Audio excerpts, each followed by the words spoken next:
يعتبر الرسبون حلو شوية. نبدأ نجمع خشب، ودلوقتي هنجمع ستون. عملت أدوات ستون وبدأت في تجميع الأكل. نايس لافا بول عشان نخش النزل نعمل لها واي بوينت.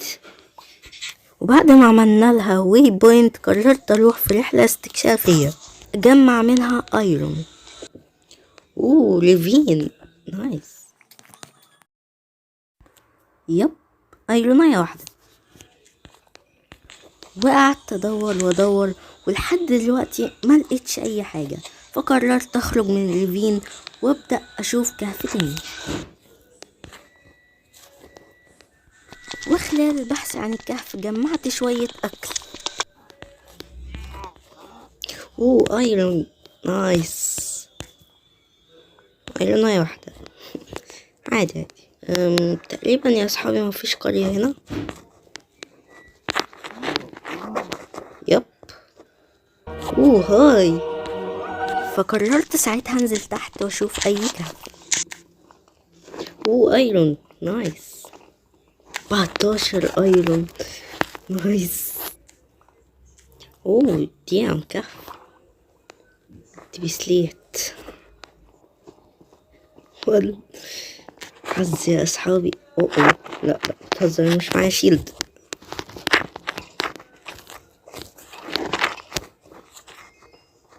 نايس. كمية ايرون. وساعتها سخنت الايرون بتاعي.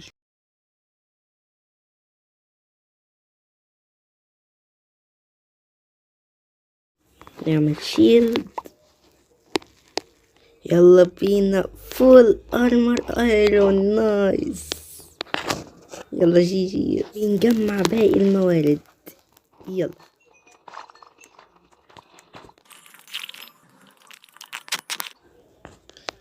هاي.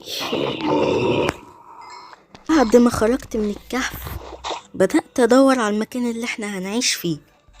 وانا بدور على المكان لقيت القرية دي، فقلت لما افضل فيها. طبعا انتوا عارفين ان انا مش هسيب القرية دي في حالها.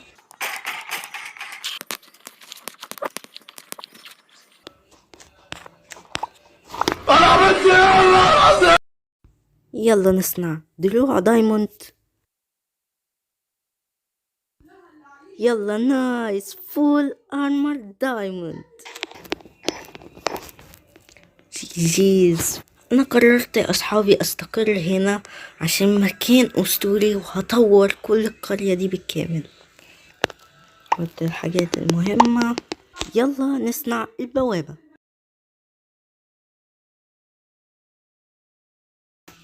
زي ما انتوا شايفين يا اصحابي عملنا البوابة. بسم الله. رب الاسبوع كويس.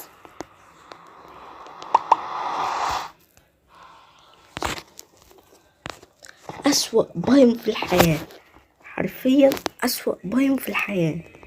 ديام باشن نايس. طبعا ده المكان يا اصحابي هظبطه بعدين وارجع لكم. وزي ما انتوا شايفين يا اصحابي دي موارد البيت.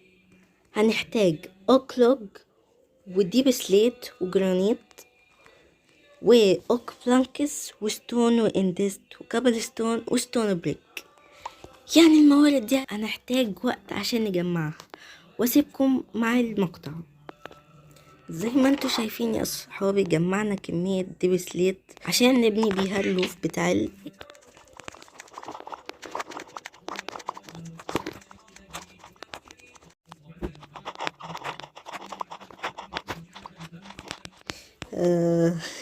الا مش الصغنطوطة دي. يا نهار اسود ونجد. اهرب على فين؟ اهرب على فين؟ وزع اصلا. طبعا يا اصحابي احنا في اليوم التامن دلوقتي هنبدأ نجمع موارد البيت. طبعا يا اصحابي البيت هيبقى هنا زي ما انتوا شايفين، ده البيت اللي احنا هنبنيه في المكان ده. يلا نبدأ نجمع الموارد. ولو انت كملت لحد النقطة دي فانت كده عجبك الفيديو، فما تبخلش عليا بلايك وسبسكرايب وكمل المقطع. زي ما انتوا شايفين يا اصحابي، البيكاكس قرب يتكسر من كتر ما كسرت الحفرة دي كلها. فطبعا احنا في اليوم التاسع وهنبدأ نبني البيت في اليوم العاشر. طبعا لسه هجمع خشب عشان ابني البيت وبس. خليكم مع الفيديو. نحط حاجاتنا في التشيست.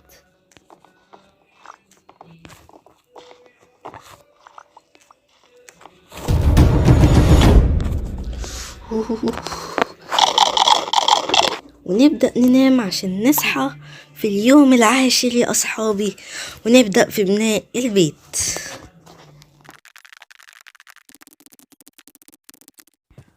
واحنا دلوقتي في غروب اليوم 19 يا أصحابي. طبعا هننام دلوقتي عشان نصحى في اليوم 20 وهتشوفوا البيت. طبعا ده برعي وده البيت يا أصحابي، شايفين الجمال. وطبعا كل حلقة يا أصحابي هنبني فيها بيت لحد ما نخلص القرية دي كلها.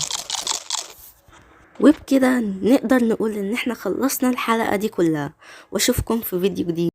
فيديو النهاردة انا هشيل القرية دي بالكامل عشان احولها لقرية اسطورية، وفي كل حلقة هنبني بيت لحد ما نخلص القرية دي بالكامل. بس في حاجة مهمة، انا دخلت تحدي مع شخص ونشوف مين اول واحد يوصل 500 مشترك. فانا عارف انكم قدها وهتوصلوني الاول. ويلا اسيبكم مع المقطع. في الحلقة اللي فاتت بنينا يا أصحابي البيت ده، والنهاردة هنشيل القرية دي بالكامل. طبعا عشان نشيلها محتاجين نصلح الأول البيكاكس اللي اتكسر ده، ونصلح البيكاكس. طبعا هتسألوني ليه ما رميتش ده وجبت البيكاكس ده. طبعا عشان البيكاكس ده يا أصحابي هعمل بيه السلك تاتش فورشن. ويلا نكسر القرية.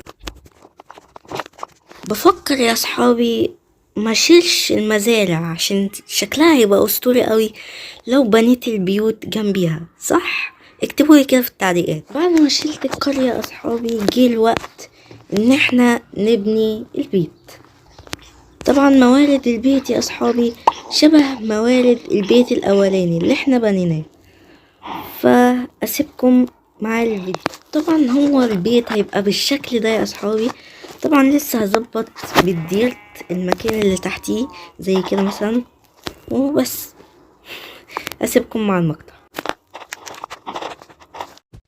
طبعا بعد ما بنينا البيت يا اصحابي جه دلوقتي ان احنا نجمع البليز والعيون الاندرمان عشان نختم اللعبة. خليكم مع الفيديو. يلا بسم الله. واو واو واو، اهدوا شوية. طبعا يا اصحابي لازم نعمل البوابة واي بوينت. واو واو، انا جيت. كسر البوابة. تعال. طبعا عندي فكرة، ناخد اللافا اللي هنا نحط خشب من اللافا وبس يا اصحابي. طبعا انا مش معايا اي حاجة عشان اشغل بيها البوابة. يلا الخشب هيتحرق. اشتغلت نايس. يلا يلا يلا يلا نايس. جيز. نبدأ ندور على قلعة البليز. طبعا هتسألوني ازاي اجمع عيون الاندر بيرل بسرعة. هقول لكم دلوقتي. زي ما انتوا شايفين انا عملت 3 بلوكات اهو، ونحط القارب مثلا هنا. انا مثلا ابص في عين اي اندرمان. زي ما انتوا شايفين يا اصحابي الاندرمان ده متضايق وعايز يهجم عليا. زي ما انتوا شايفين هيجي دلوقتي هيتضرب لوحده. طبعا نعمل كده. دي اسهل طريقة تجمع بيها عيون اندر بيرل، وهفضل اعمل الحركة دي لحد ما ارجع لكم. جي 16 حبة عين. جه دلوقتي ان احنا ندور على قلعة البليز. يلا بينا. شايفين البوصلة اللي في ايدي دي يا اصحابي؟ البوصلة دي بتعرفني اي بايوم او ستراكشر زي كده الفورترس اللي هي قلعة البليز. طبعا المود ده اسطوري ومن دي ال، فانتوا لو عايزين هقولكوا اسمه في اول تعليق. ويلا نشوف بقى الفورترس فين. زي ما انتوا شايفين الفورترس في الاحداثيات دي، طبعا احنا هنروح لها على طول وبس. اسيبكم مع المكتب. واخيرا لقينا القلعة، هنجمع بليز يا اصحابي واخيرا. ولو انت وصلت للنقطة دي فانت اكيد عجبك الفيديو، فياريت تحطلي لايك وسبسكرايب وكمل المقطع. طبعا دخلنا القلعة يا اصحابي وجمعت اول حبة بليز.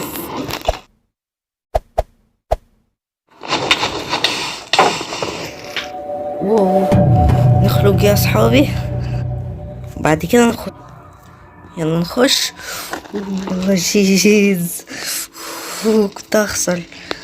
جمعنا 6 حبات يا اصحابي، نايس. يلا بينا نرجع البيت بسرعة. واخيرا رجعنا البيت. طب انت ليه كسرتها؟ طيب هنعمل نفس الحركة اللي احنا عملناها في الاول، ان احنا نحط الخشب والخشب بقى هو اللي يتصرف. نحط هنا ونحط. يلا اخيرا.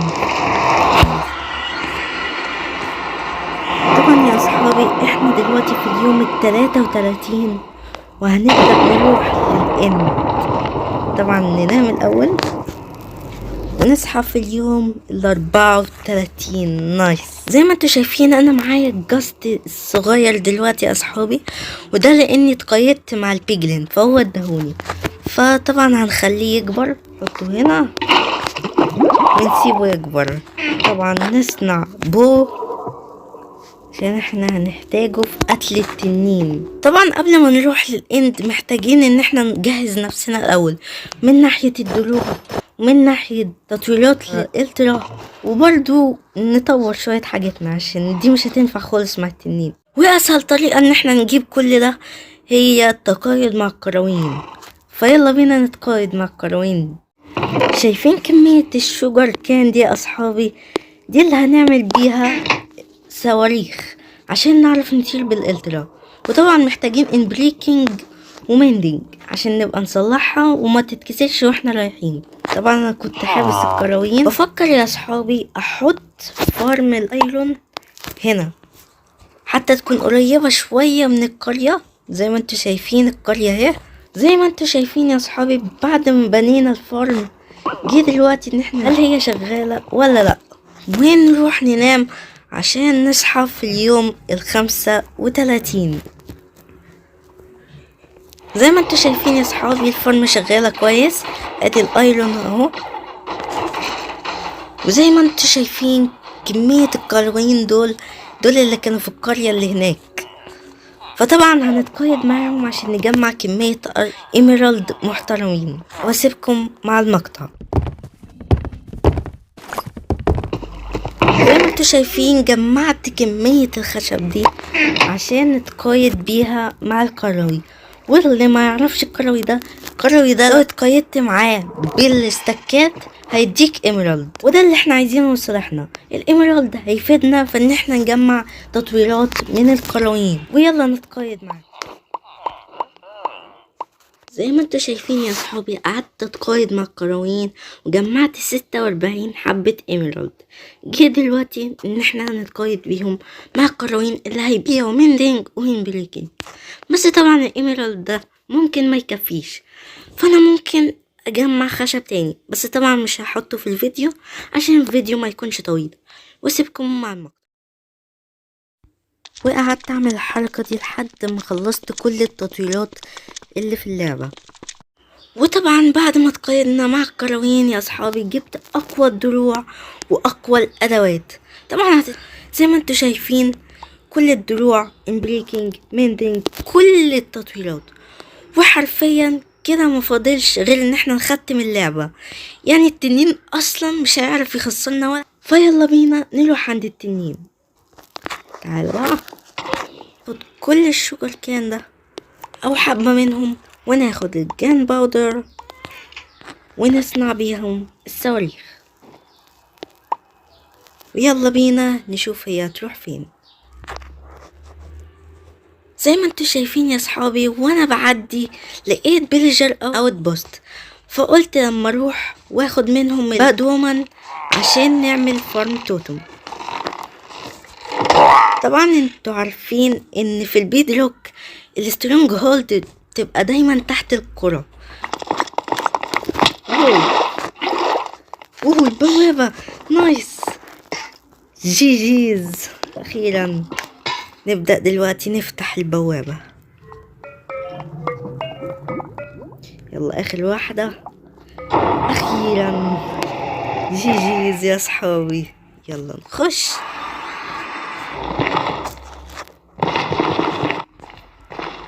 انا جاي لك يمين. يلا بسم الله. كسر كل الابراج. ده ايه ده؟ اول مره اشوف التنين فوق قوي كده.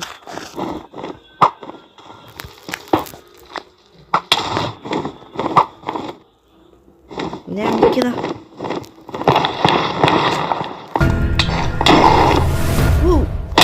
الحمد لله على الفضل فولينج. كان هيخسرني. يلا تعالى. يلا فاضله تفة ويموت. يلا تعالى. واو مات يا صحابي نايس. شفتوا يا صحابي مات اصلا البنفسجي ده. واو نايس. جي جيز نايس. وختمنا اللعبة يا اصحابي. طبعا لسه هنجيب الالترا ونرجع على البيت بتاعنا. طبعا بيضة التنين. يلا. واخيرا بيضة التنين يا اصحابي. طبعا احنا ختمنا اللعبة يا اصحابي في اليوم 40. وكده هنبدأ نجيب الالترا. نايس. واو. طبعا نعمل لها يا اصحابي واي بوينت عشان ما نضيعش في طبعا بعد ما عملنا لها واي بوينت نبدأ نروح. نايس. التشيست ده هناخده بالسلك تاتش يا صحابي. ونصنع اول شلكر لينا. نحط فيه الحاجات اللي احنا خدناها من الاند. واخيرا لقينا السفينة يا صحابي. بقالي 3 ساعات بحاول ادور عليها حرفيا. يعني انا اخيرا لقيتها. يلا تعالى ننزل بسرعة. يلا بسم الله ناخد البوشنات. واخيرا الالترا. يلا بسم الله. ونقول كده ان انا بقيت ARMN الحقيقي. وننزل نطير. نرجع على البيت. واخيرا رجعنا البيت يا صحابي بعد وقت طويل. نطلع. يلا ننط. وبكده نكون ختمنا اللعبة يا أصحابي أخيرا. وبكده نقدر نقول إن احنا خلصنا الفيديو بتاعنا. وما تنسوش تعمل لايك وسبسكرايب. واشوفكم في فيديو جديد. سلام. في حلقة النهاردة أنا حطيت لنفسي خطوات أمشي عليها. والخطوة الأولى أجيب دراع نظرات. وتاني خطوة هي بناء بيتين للقرية. والخطوة التالتة أبني فارم توتم. الموضوع ده هيبقى فيه حاجات كتير. فتأكد إنك حاطط لايك واشتراك وكمان مقطع. طبعا أول تحدي واللي هو الدروع النظرات. طبعا عشان أجيب الدروع النظرات محتاج البليز والمجمع عشان نعرف نصنع البوشن. والبوشن ده للأسف احنا مش معانا بليز عشان نعرف نعمله. فاحنا هنروح دلوقتي نجمعه بالالترا. ويلا بينا ندخل النظر. يلا بسم الله. طبعا احنا في بايوم المجمع اصلا. وهنعرف نجمع مجمع بسهولة. ننقصت. خد. يلا موت. يلا بينا نجمع المجمع.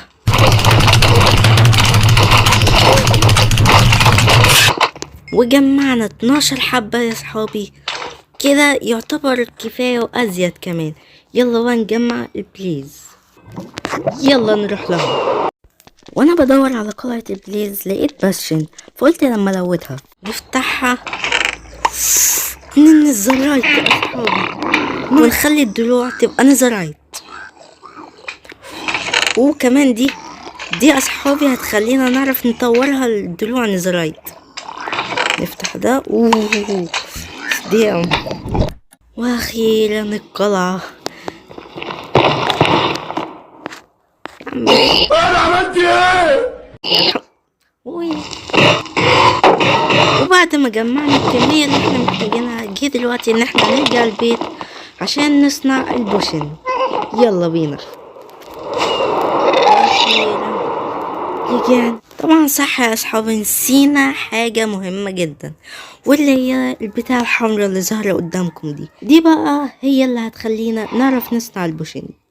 طيب انا نسيت اجيبها، فطبعا هجيبها من غير المقطع عشان مش يطول عليكم. A few moments later. وبعد ما جبنا البوشن يا اصحابي، جه دلوقتي ان احنا نروح عشان نجمع الانشنت دبريز عشان نجيب دلوقتي نظرات. ندخل نظر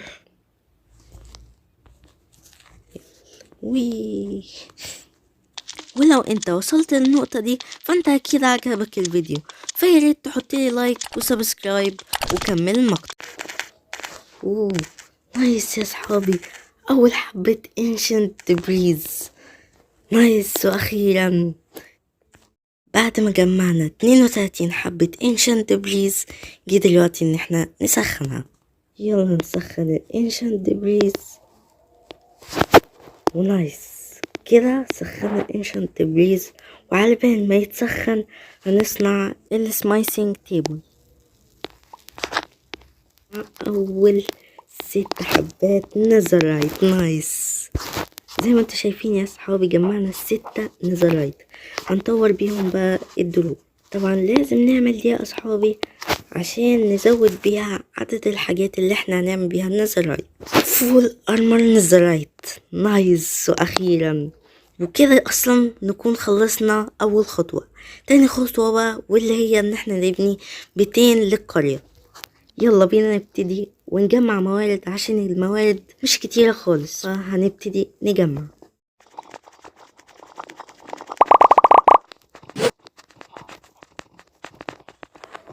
زي ما انتوا شايفين يا صحابي، بعد ما بنينا البيت اخيرا هنبني البيت التاني. طبعا الموارد يعتبر خلصت، فانا هجمع شوية موارد عشان نعرف اكمل بيها البيوت الباقية. طبعا احنا خلصنا البيت يا صحابي في اليوم 50، وجي دلوقتي نجمع الموارد. وطبعا يا صحابي البيت هيبقى هنا بالشكل ده. طبعا عشان البيت ده مش مولده زي البيوت اللي قبل كده، يعني الروف بس هو اللي شبه بعض، فطبعا احنا هنبنيه في المكان ده. ويلا اسيبكم مع الفيديو وانا ببني البيت. وبعد ما بنينا البيت يا صحابي، جه دلوقتي ان احنا نعمل الخطوة الثالثة واللي هي بناء فارم توتم. فيلا بنبتدي في بناء الفارم. وطبعا عشان نبني الفارم يا صحابي لازم نبعد عن القرية عشان الفارم تشتغل صح. وطبعا عشان نعرف نبني فارم محتاجين نطلع 100 بلوكة. فيلا بينا نطلع ونبني الفارم.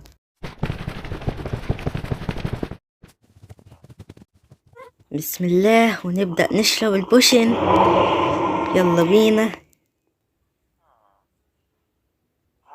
ويلا بينا. نايس. وطلعت الفارم شغالة يا أصحابي. يلا بينا نجمع التوتمز.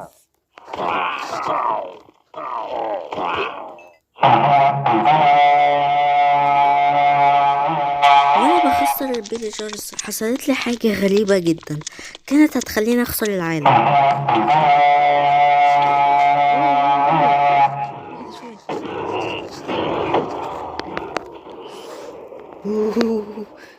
وبكده نكون جبنا يلا بينا نلبسها يا اصحابي. يلا واخيرا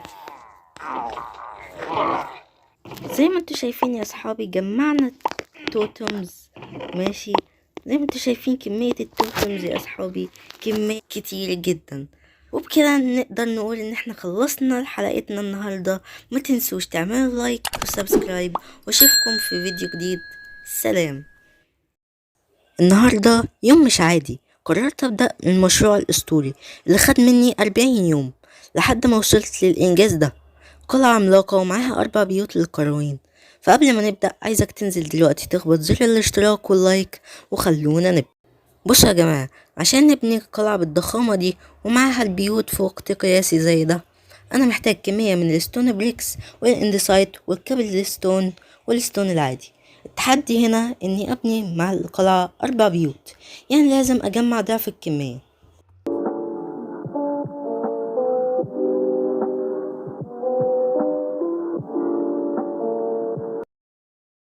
في ناس بتسألني ليه بتستعمل ميكس بين البلوكات الستون بريك والكابل ستون. الموضوع في التكسترينج، هو سر جمال أي بناء ميديفال، بيدي عمق وشكل واقعي للحيطان. وطبعا لو عايز تتعلم بناء شوف الفيديو ده عندي في القناة. وبعد ما جمعنا الموارد يا أصحابي، جه دلوقتي إن أنا أبني القلعة. طبعا زي ما انتوا شايفين، افتح التشيست هتلاقي كل دي الموارد بتاعة القلعة. دلوقتي جه وقت ابني القلعة. عشان اطلع القلعة بالدقة اللي في خيالي انا بستخدم لايتوماتيكا، ولو عايزين شرح عنه انا عملت فيديو عليه بيشرح ازاي تستعملوه وتنزلوه. زي ما انتوا شايفين يا صحابي، هو ده المكان اللي هيبقى فيه القلعة. زي ما انتوا شايفين القرية اهي، والقلعة هتتبني في المكان ده، لازم نظبط الأرضية هنا. أسيبكم مع الفيديو.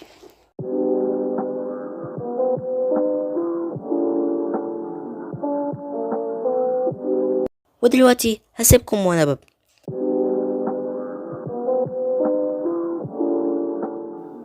القلعة ياريت تنزل دلوقتي تخبط زر اللايك والاشتراك عشان نوصل 500 متابع وكمل الفيديو.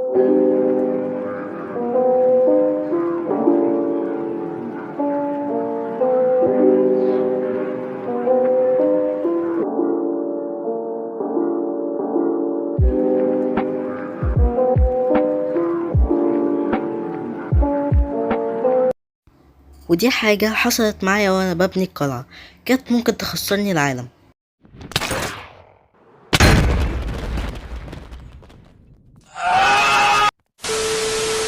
واخيرا خلصت القلعة يا شباب. طبعا انفجر لي كذا توتم، ولكن الموضوع يستاهل الصراحة.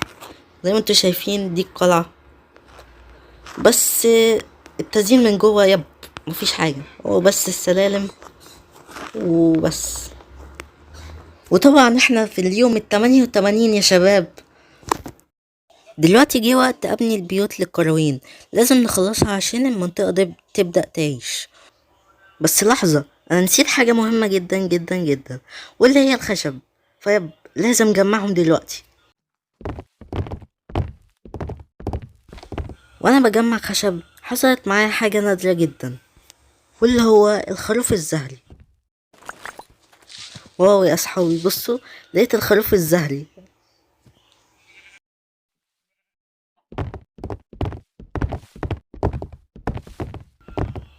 ودلوقتي جه فعلا وقت البناء. طبعا يا صحابي لو فتحت التشيست ده هتلاقي كل دي الموارد اللي انا جمعتها من الخشب. يلا بينا نبني.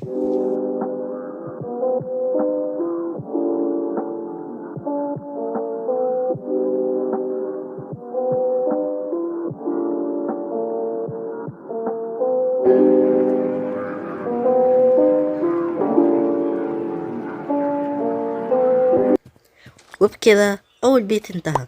طبعا يا اصحابي هنبدأ في البيت التاني عشان ما نضيعش وقت كتير، لاننا في اليوم ال92.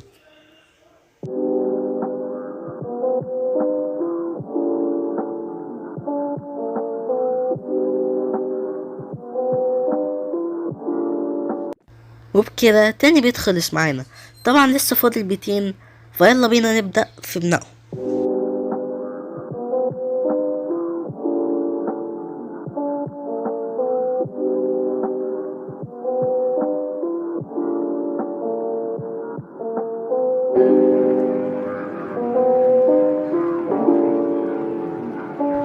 وبكده تالت بيت برضو خلص معانا. دلوقتي يلا بينا نبدأ في البيت الرابع.